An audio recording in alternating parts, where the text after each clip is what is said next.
Bonsoir, les informations pour ce jeudi le 23 décembre. Le directeur général de l'autorité de la pêche, Nicole Elisabeth, déclare que d'importants travaux ont été réalisés pour construire le nouveau marché sur île Persévérance. Un marché qui a le coût de 600 000 roupies pour l'installation. Le directeur général de l'autorité de la pêche, Nicole Elisabeth, a précisé que d'importants travaux ont été réalisés pour construire le nouveau marché sur île Persévérance. Le marché a coûté 148 000 roupies et d'autres travaux ont été réalisés tels qu'un parking, des pontons pour l'accostage des bateaux. Ce qui a fait que le projet total a coûté 600 000 roupies.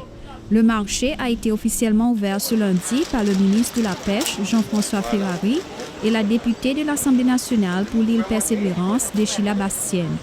Grâce à ce marché, les pêcheurs peuvent désormais vendre leurs poissons dans des conditions plus hygiéniques.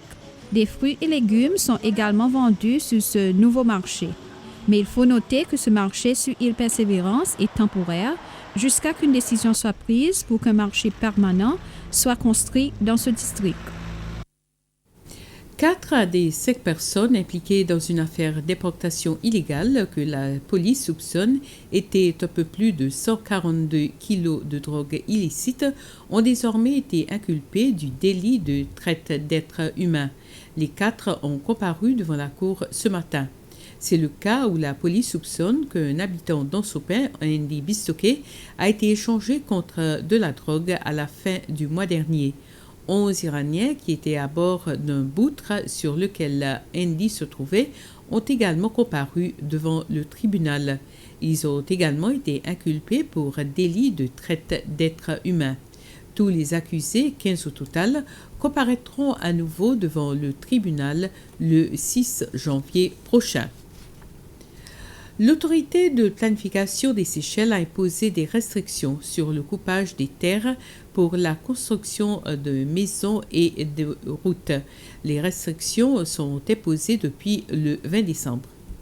Cette autorité dit avoir pris cette décision puisque en ce mois de décembre, de tels travaux pourraient provoquer des pollutions et la dégradation des terres, étant donné le pays connaît actuellement la saison des pluies.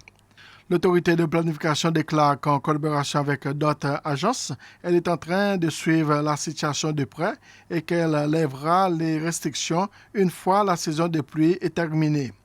Mais que la décision de lever ces restrictions sera prise en collaboration avec l'autorité météorologique des Seychelles. Les restrictions sont imposées depuis le 20 décembre. Le fonds de pension des Seychelles a fermé complètement le centre commercial de Le Chantier. La décision a été prise après que toutes les évaluations et discussions aient eu lieu avec les autorités concernées.